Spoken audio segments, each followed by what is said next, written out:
ഞാനിന്ന് നിങ്ങളോട് സംസാരിക്കാൻ വന്നത് കണ്ണീർ എന്നുള്ളൊരു വിഷയത്തെ പറ്റിയാണ്. കണ്ണീർ കബറ് വരെ എന്നാണ്. ഒരുപാട് ജീവിതങ്ങൾ തകർന്നു പോയത് കണ്ണീർ കൊണ്ടാണ്. കുടുംബജീവിതം, സമ്പത്ത്, ദാമ്പത്യം, കുഞ്ഞുങ്ങളുടെ ജീവിതം, അങ്ങനെ ഒരുപാട് ജീവിതം ഈ കണ്ണീർ കാരണം തകർന്നു പോയിട്ടുണ്ട് ഈ ദുനിയാവിൽ.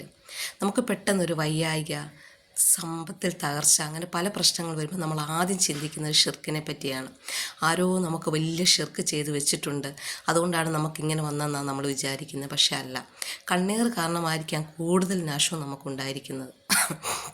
നമുക്ക് ഏതൊരു വസ്തുവിനെ കണ്ടാലും അതിനോട് താല്പര്യം തോന്നിയാൽ നമ്മളത് മാഷാ അല്ലാ കൃത്യമായിട്ട് പറയുക. അങ്ങനെ പറഞ്ഞാൽ നമ്മുടെ കണ്ണീർ ഒരിക്കലും അവർ കേൾക്കില്ല. അതുപോലെ തന്നെയാണ് മറ്റുള്ളവരെ കണ്ണീർ നമുക്ക് കേൾക്കാതിരിക്കാനും ഒരുപാട് കാര്യങ്ങൾ ചെയ്യേണ്ടതുണ്ട്. എല്ലാ ദിവസവും രാവിലെ സുബഹിക്കും മഗ്‌രിബിന് ശേഷം 7 ഫാത്തിഹ, 7 ആയത്തെ കുർസി, 7 അലം നഷ്റഹ്, 3 കുൽ ഹുവല്ലാ, 3 കുൽ ഔദു ബിറബ്ബിന്നാസ്, 3 ഔദു ബികലിമാത്തില്ലാഹി താമാത്തി മിൻ ശർരി മാ ഹലക്, അതുപോലെ 3 കുൽ ഔദു ബിറബ്ബിൽ ഫലക്. ഇത് നമ്മൾ നിത്യമായിട്ട് നമ്മൾ പറയണം. ഇത് പറഞ്ഞാൽ അൽഹംദുലില്ലാ നമ്മുടെ ജീവിതത്തിൽ ഒരുപാട് ഹൈറുമുണ്ടാവും. നമുക്ക് മറ്റാരുടെയും കണ്ണീർ വന്ന് വീഴുകയുമില്ല.